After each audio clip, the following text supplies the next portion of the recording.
Okay. काय सांगा एकंदरीत आज तुम्ही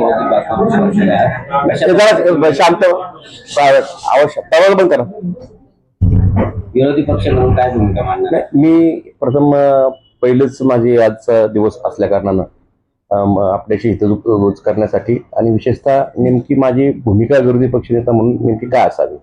एक विरोधी शब्दप्रयोग असतो म्हणजे विरोधच करायचा असा त्याचा अर्थ होत नाही. चुकीच्या माध्यमातून कामावर अंकुश ठेवण्यासाठी सत्तारूढ पक्षाला जागे करण्यासाठी आमची भूमिका असणार आहे. मला याचे भान आहे की आम्ही महायुतीमध्ये राज्यात काम करीत आहोत. त्यामुळे आणि महायुतीचे जे पक्ष आहेत ते तिन्ही पक्ष तेच पक्ष इथं आहेत. भारतीय जनता पक्ष आहेत, आम्ही आहोत आणि एकनाथ शिंदेची बाळासाहेबांची शिवसेना आहे. त्यामुळं आमच्या बोलण्यानं महायुतीच्या कोणत्याही त्याच्यावर परिणाम होऊ नये, कोणत्याही वाक्वाचितेने. पण हे नागरिकांची महानगरपालिका आहे. नागरिकांच्या हिताच्या दृष्टिकोनातून या शहरामध्ये नेमकं आपल्याला काय करायचं याचं एक ठोस एक आपल्याकडे विजन पाहिजे. मग तुम्ही नाहक अनावश्यक मोठे प्रकल्प कशासाठी करायचे, कोणते करायचे, प्रायोरिटी कशाला द्यायची.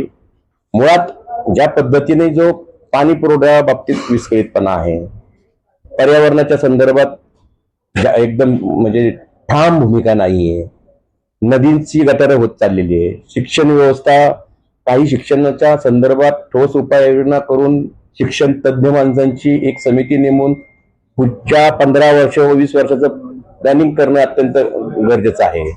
आणि पाणी पुरवठा विस्कळीत आहे, पर्यावरणाच्या संदर्भात मी बोलल्याप्रमाणे आहे, STP प्लॅन आपल्याकडे कमी आहेत, सांस्कृतिक धोरण निश्चित नाहीये, क्रीडा धोरण निश्चित नाही, क्रीडा प्रबोधिनी असावी. पूर्वी कोंडे साहेब होते, त्यांनी क्रीडा प्रबोधिनी निर्माण केली होती, तर चांगले खेळाडू तयार झाले होते. या सर्व गोष्टीचा एक मॅप तयार केला पाहिजे पुढच्या 5 आणि माझ्या पुढच्या 5 वर्षामध्ये माझं शहर कसं असणार आहे याचं सत्ताधारी पक्षांनी आमच्यासारख्या कार्यकर्त्यांना बरोबर सर्वांना घेऊन हे काम करणं अत्यंत गरजेचं आहे. त्या दृष्टिकोनातून आपल्याकडे हितगुज करण्यासाठी मी आपल्याशी आज चर्चा केली. काल परवा एक महानगरपालिकेमध्ये एक भाजपचे उपाध्यक्ष असलेले पदाधिकारी ते ठेकेदार आहेत आणि त्यांनी महिला उपायुक्त यांना शिवीगाळ केल्याची घटना आहे किंवा दादागिरी केल्याची घटना घडलेली आहे. काय सांगा त्या संदर्भात? मी निश्चित माहिती घेईल, परंतु जर हे कृत्य झालं असेल तर ते अत्यंत हिंसकारक आहे. म्हणजे अशा प्रकारचं म्हणजे त्यांच्या पाठीमागं कोणतरी आहे, त्यांची चौकशी होणं गरजेचं आहे. महानगरपालिका म्हणजे काय दादागिरीचा अड्डा नाही आणि ठेकेदार म्हणजे हे काम घेण्यासाठी आलेले असतात. ते काय मालक म्हणून वावरत असतील त्यांचाही कायदेशीररित्या बंदोबस्त करणं गरजेचं आहे. परंतु मी माहिती घेतलेली नाही, मला ते कोण कोण पवार ते पण माहित नाही, पण मी माहिती घेईन त्यावर मी भाष्य करेन. एकंदरीत आपण मगाशी म्हणालात की जे काही वाढीव काम असतील किंवा ज्यामध्ये भ्रष्टाचार झाला असे काम असेल त्या कामाची तुम्ही पाहणी करणार आहात, तर अशा अधिकाऱ्यावर काही कारवाई होईल काय वाटतंय? नाही, मुद्दा असा आहे की एक तर प्रकल्प घेतलाय, तो प्रकल्प पूर्ण अवस्थेत जाण्यासाठी किती कालखंड तुम्हाला दिला होता, त्या कालखंडात ते पूर्ण झालंय का? नाही झालं तर त्याच्यावर काय कारवाई केलेली? आणि मग ते खर्च का वाढलेला आहे? खर्च वाढलेला तर त्याच्यामुळे वाढला असेल तर त्याच्यावरती जबाबदारी. या सगळ्या गोष्टीचं मूल्यमापन मी केल्याशिवाय राहणार नाही, वेळ लागेल पण गप्प आहे मी. लेखी मागणी करणार आहे. आता कसं सुरुवातच नाही झाली, अजून समित्या होतील. आपण त्या समितीचं वाटप झाल्यानंतर मग खऱ्या अर्थानं कारभाराला सुरुवात होईल. ओके, धन्यवाद. आजच जिल्हा परिषदेला तुमच्या पक्षाला चांगल्या जागा मिळाल्या. पालिकेतल्या मागच्या 8 वर्षातील प्रशासकीय आपण ते विसरून जाऊ. नव्या आता हरित सेतूवरून जनसामान्यात खास करून प्राधिकरण चिंचवड भागात खूप नागरिकांमध्ये असंतोष आहे. त्यांना तुम्ही काय आश्वासन द्याल आजच्या कशाबद्दलचा असंतोष? हरित सेतू हरित सेतू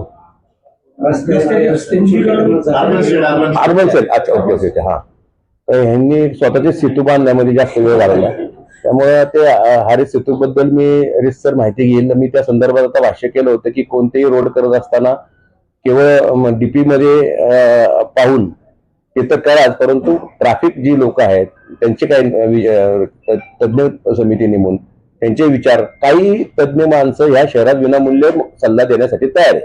त्यासाठी कोट्यावधी रुपये सल्ल्यासाठी देण्याची काही गरज नाही. त्यामुळे तो निश्चित मी त्याच्यावर आपण थोडा अभ्यास करेल. मला पण देखील त्यातलं थोडं माहिती नाहीये, जास्त चांगल्या प्रकारची नाही टेक्निकल, ती माहिती घेऊन त्यावर मी तोडगा निश्चित करेल. एक साहेब, गेल्या अनेक दिवसांपासून आपल्याला पण माहिती आहे खेरगाव वालेकरवाडीचा प्रश्न आहे.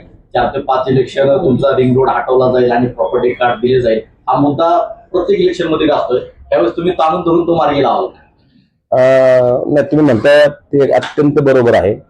कारण का मी लहान असल्यापासून म्हणजे आता विचार करा, म्हणजे ते रिंग रोड ऐकतोय मी. आता ते म्हणजे ते पूर्वी गाणं होतं ना, रिंग रिंग रिंग जाते, आता ते तशी गाणी म्हणायची वेळ आलेली ती. त्यामुळे ते मुद्दा असा येतो की त्याच्यावर खूप लोकांचं बरेच लोक उद्ध्वस्त होण्याच्या मार्गावर आहे. अजूनही ते भीतीच्या खाईमध्ये आहेत आणि त्याचं भांडवल प्रत्येक निवडणुकीत केलं जातं. किमान पुढच्या निवडणुकीत त्याचं भांडवल होऊ नये त्यासाठी आम्ही काळजी घेऊ आणि निश्चित त्यावर तोडगा काढू. वायसीएम मध्ये मेडिकल जे आहे तिथं जो गोळ्या औषधं वाटप केला जातो, तिथं समजा डॉक्टरांनी तुम्हाला 2-4 ते औषधं लिहून दिलेली असतील, पण ते गोळ्या भांडार विभागात गेल्यानंतर ते तुम्हाला 1 किंवा 2च गोळ्या देतात, बाकीचं बाहेरचं देतात, बाहेर घेऊन या म्हणून. तसा प्रकार चालू आहे. म्हणजे गोळ्या औषधं उपलब्ध असून सुद्धा ते देत नाही. आता ते पहिली गोष्ट ते डॉक्टर आहेत का मालक येते शोधलं पाहिजे. मी आता ते माहिती घेईल, कारण का मी आता तुम्ही म्हणताय बरं झालं सुचवलं, मी त्याची काळजी घेईल. भविष्यामध्ये असं काय होणार नाही त्यासाठी मी निश्चित प्रयत्न करेल. साहेब, शेवटचा प्रश्न, अजितदादांच्या नंतर खऱ्या अर्थानं जिल्हा आपल्या ताब्यात आलाय. म्हणजे आताच्या आपण जर पंचायत समित्या जिल्हा परिषदेच्या निवडणूक बघितल्या आणि मावळ तर पूर्णपणे राष्ट्रवादीने जिंकलेला आहे. दादांना एक चांगल्या प्रकारे श्रद्धांजली मतदारांनी दिलेली आहे. आपली भावना काय?